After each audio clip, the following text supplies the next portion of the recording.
আসসালামু আলাইকুম প্রিয় স্বতন্ত্র ইবতেদায়ী মাদ্রাসার শিক্ষক ভাই বোনেরা, আশা করি সবাই ভালো আছেন।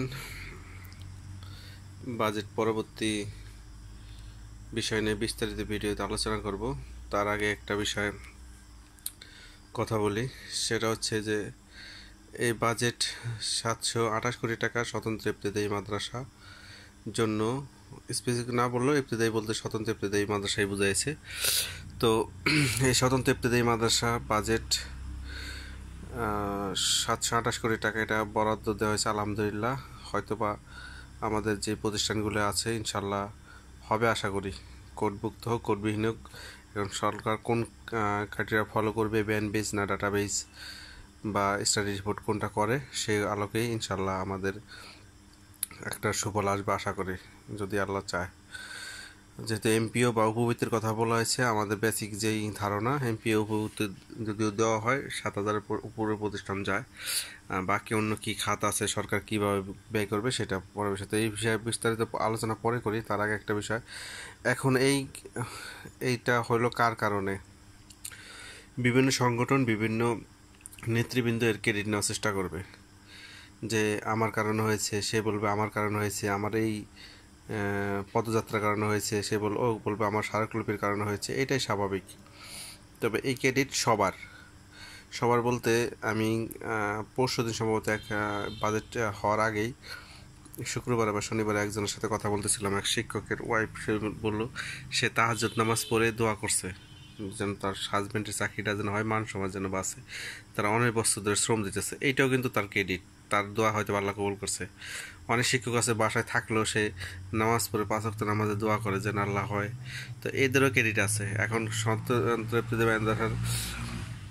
যারা নেতৃবৃন্দ তাদের কারণে যে সব হয়েছে তা না, আবার কিছু সংগঠনের কারণে হয়েছে, সেটা অবশ্যই বলতে হবে। কিছু সংগঠনের কিছু নেতৃবৃন্দের কারণেও অনেক দাপিয়ে গেছে। তো সার্বিক প্রচেষ্টার মাধ্যমে হয়েছে। এই জন্য এখন যদি কেউ ক্রেডিট নিতে চায়, সে ক্রেডিট নিক, হ্যাঁ, তাকে আমরা ওয়েলকাম জানি, সে ক্রেডিট নিক বা তার কার্যক্রম আমরা অবশ্যই করি। কিন্তু সে অতিরিক্ত ক্রেডিট নিয়ে আবার যেন সেই 18 সালের মতো আবার পিছায় না দেয়, সেটা খেয়াল করতে হবে। যেন অতি উৎসাহী, যেমন সাধারণ শিক্ষক আছে, অতি উৎসাহী নেতৃবৃন্দ আছে, তারা বলবে আমার এই কারণে হয়েছে, অন্য সংগঠন কিছুই করে না। ওই যে কিছু পীরের মুড়িদের মতো বলবে যে আমার পীরই সব হক্কানে, আর সব বেলে বেদাত বাতিল বন্ড বলবে, এটা এরকম না।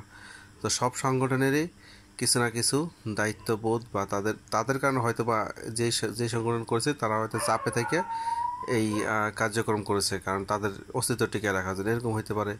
আবার নিজের স্বার্থের জন্য হইতে পারে, আবার নিজের দায়িত্ববোধ থেকে হইতে পারে, বা শিক্ষকদের ভালোর জন্য হইতে পারে। যে কোনো কারণেই সবার সার্বিক সহযোগিতার কারণে হয়েছে। এই জন্য কোনো সংগঠনের স্পেসিফিক ক্রেডিট না দেওয়াটাই ভালো। বা যারা চায় তারা বুঝবেন যে তারা এই ক্রেডিটের জন্য করেছে, যে করেছে আল্লাহ দেখেছে, তার যে যা বা যে প্রতিদান অবশ্যই আল্লাহ দেবেন। যে করেছে সার্বিক সহযোগিতা করেছে, এবং সার্বিকভাবে যে বর্তমান সরকারকে আল্লাহ যে রহমত করেছে, তারা বরাদ্দ দিয়েছে। এখন কতগুলো শিক্ষকের রিজিকের ফয়সালা হয় আল্লাহ পাকে ভালো জানে। তো ইনশাল্লাহ আশা করি বৃহত্তর আকারেই হবে। তো এই পরবর্তী বিষয় হচ্ছে আমাদের সবাইকে শান্ত থেকে যে সঠিক বন্টন, সঠিক খাতটা যেন সরকার বের করে, সেই জন্য তৎপরতা চালাতে হবে। এমন খাতে চলে যে টাকা যেন না চলে যায় স্বতন্ত্র ইবতেদায়ী মাদ্রাসা, যে শিক্ষক রহনারা থাকে। আমাদের ভবনের চেয়ে আমাদের দরকার বেতন।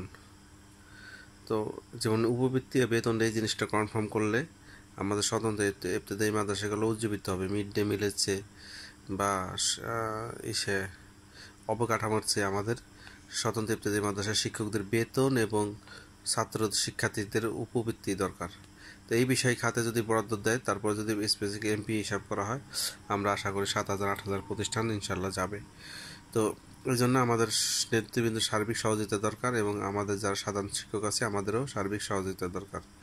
তো এমন ক্রেডিট দিতে যায় অন্য কারোকে নষ্ট করেন না, আবার কেউ ক্রেডিট নিতে যায় আমাদের এই বৃহত্তর স্বতন্ত্র ইবতেদায়ী মাদ্রাসার শিক্ষকদের ভাগ্যের যেন ক্ষতি না হয়, নেতৃবৃন্দকে সেটাও খেয়াল রাখতে হবে।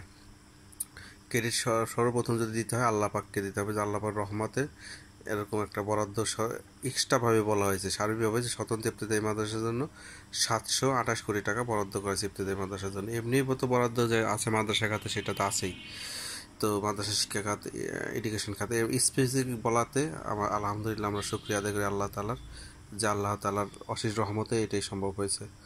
তো সর্বপ্রথম যেটা বোঝাতে চেয়েছি যে ক্রেডিট নিয়ে যেন মাদ্রাসার বা সংগঠনের বা ইবতেদায়ী মাদ্রাসার যেন ক্ষতি না হয়।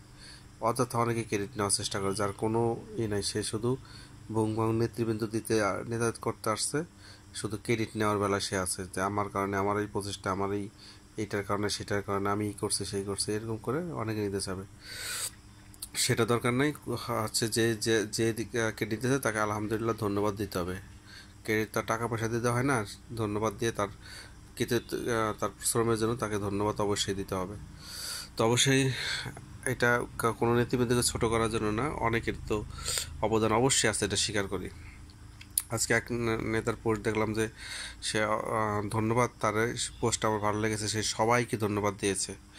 নামি বলে আলামিন ভাই, সে সবাইকে ধন্যবাদ দিয়েছে এবং যারা আলিয়া মাদ্রাসা, ইনকিলাব মঞ্চ সহ মিডিয়া সবাইকে ধন্যবাদ দিয়েছে। আসলে আমাদের এরকমই হওয়া উচিত যে সবাইকে ধন্যবাদ দিতে হবে, কারণ সবাই কন্ট্রিবিউট, অংশগ্রহণই আমাদের এই সফলতার আল্লাহ দিয়েছে। তো আলহামদুলিল্লাহ এখন আশা করি যারা আমাদের নেতৃবৃন্দ আছে তাদের কাছে অনুরোধ যে সঠিক খাতে বন্টনা, অন্তত শিক্ষকদের যেন আহাজারি দুর্দশা থেকে পরিত্রাণ পায়, এটাই আমাদের চেষ্টা থাকা উচিত। এবং আল্লাহ পাক যদি চায় ইনশাআল্লাহ সফল হবে। এজন্য কাউকে হেও বা কোনো সংগঠনকে ছোট করার জন্য না, সবার অংশগ্রহণের জন্য হয়েছে। তো এই জন্য আমাদের সাধারণ শিক্ষককে অতি সহনশীল, অনৈতিক পন্থা থেকে দূরে থাকতে হবে। আপনার প্রতিষ্ঠান যোগ্য হলে অবশ্যই হবে, এই জন্য অনৈতিক পন্থা থেকে যাবেন না। অনৈতিক পন্থা অবলম্বন করার কারণে আমাদের আজকে এই দুর্দশা এত পিছিয়ে গেছি। আপনার আমার কারণেই স্বতন্ত্র মাদ্রাসা পিছিয়ে যায়। আপনি অনৈতিকভাবে নেতৃবৃন্দকে ছোট করে টাকা পয়সা দিয়ে আগাইতে চান, এইটাই হলো সমস্যা। ঠিক আছে, তাহলে আল্লাহ পাক যদি চায় ইনশাল্লাহ বরাদ্দ আছে, যে বরাদ্দের সঠিক খাতে বন্টন হলে ইনশাল্লাহ আমরা জুলাইতে বুঝতে পারবো যে কোন খাতে কত টাকা যাচ্ছে, কী ক্রাইটেরিয়া বা ফলো করা হচ্ছে। ঈদের পরেই বোঝা যাবে। তো ইনশাল্লাহ আশা করি এ পর্যন্ত সবাই ধৈর্য ধারণ করবেন এবং বাকিটা বিষয়গুলো সরকার যেটা সিদ্ধান্ত নেয় ইনশাল্লাহ সেইভাবে হবে। এবং কতগুলো 15-19টার জন্য স্পেসিফিক এই বরাদ্দ না, অনেকে ভুল চেষ্টা করতেছে। আশা করি সঠিকভাবে বন্টন হলে অনেকগুলো প্রতিষ্ঠান যাবে, সংখ্যা নির্ধারিত না, এখন বলা যাচ্ছে না কোন খাতে। সরকার তো খাত ব্যয় করে, এটা টাকাটা যে কোনো একটা খাতে ব্যয় করবে, ইবতেদায়ী খাতে ব্যয় করবে, কি কি খাতে কোন ক্রাইটেরিয়া ব্যয় করবে সরকার এটা কি বরাদ্দ দেবে, মন্ত্রণালয় এটা মিনিস্ট্রি করবে। মিনিস্ট্রি কি কি, শিক্ষা মিনিস্ট্রি যেটা আছে ইবতেদায়ী জন্য, সে তারা কেমনে কি করবে, তারা অবশ্যই খাত বের করে ব্যয় করবে। শিক্ষকদের এত, ছাত্রদের এত, উপবৃত্তিতে এত, এই খাতগুলো তারা বন্টন করার পরে বোঝা যাবে আসলে কোন খাতে কত টাকা গেল, কতগুলো প্রতিষ্ঠান এমপি হলো। সে পর্যন্ত ইনশাল্লাহ আমাদের ধৈর্য ধরতে হবে। যতটুকু আশা করি ইনশাল্লাহ ভালো একটা ফল আসবে। এই জন্য সবাইকে ধৈর্য সহকারে মনে আল্লাহ তাআলার কাছে দোয়া করতে হবে যেন আমাদের সাধারণ শিক্ষক যারা আছে সকলের বেতন যেন একসাথে হয়। যারা সচল প্রতিষ্ঠান, যাদের প্রতিষ্ঠান সচল নাই, তাদের নিয়ে আমাদের কোনো দোয়াও নাই, চেষ্টাও নাই। যারা সচল প্রতিষ্ঠান আছে, যোগ্য আছে, তাদেরকে ইনশাল্লাহ আল্লাহ যেন এই বাজেটের মাধ্যমে রিজিকের ব্যবস্থা করে। তো সবাই এই দোয়া করবেন এবং সবাই এই প্রচেষ্টাই করবেন, কিন্তু সিরিয়াল মেনটেন করা চলার চেষ্টা করবেন। আপনি এটা ভাবেন না যে পেপারে কিন্তু অনেক লেখালেখি হয়, যেরকম একটা এই বরগুনার, বরিশালে বরগুনার 27টা প্রতিষ্ঠানের লেখালেখি হয়েছে, তাদের বেতন হয়তো বা হইলেও বন্ধ হয়ে যাবে, বা তারা একটু আগাই গেলেও পিছিয়ে যাবে। টাঙ্গাইলে একটা প্রতিষ্ঠানের কথা আছে, সেটা লিস্ট গেছে কিন্তু তারপরে বন্ধ হয়ে যাবে, কারণ ওই জায়গায় 2টা গ্রুপ হয়ে গেছে, অনেকে অপোজিশন দিয়েছে, সাংবাদিক মিডিয়া দিচ্ছে। এই জন্য এরকম কিছু করবেন না যে আপনার অস্তিত্ব নাই, ধাপ করে আপনার সামনে চলে আসেন। কিন্তু আপনি যদি পিছিয়ে আস্তে আস্তে আসেন তাহলে আপনি আসতে পারবেন, কিন্তু আপনি যদি প্রথমে চলে যেতে চান তাহলে আপনি আসতে পারবেন না, কারণ কি যারা সামনে ছিল এরা সহ্য করবে না বা নেবে না। এই জন্য সবাই সচেতন হবেন, কেউ যেন উল্টাপাল্টা সিরিয়াল মেনটেন করে না করে সামনে আসতে না পারে। যোগ্য যারা, তারা অবশ্যই আমরা পিছের থেকে সামনে দিয়ে দেবো। এইভাবে করবে, ইনশাল্লাহ আমাদের সফল আসবে। ধন্যবাদ সবাইকে, আশা করি বুঝতে পেরেছেন। আসসালামু আলাইকুম।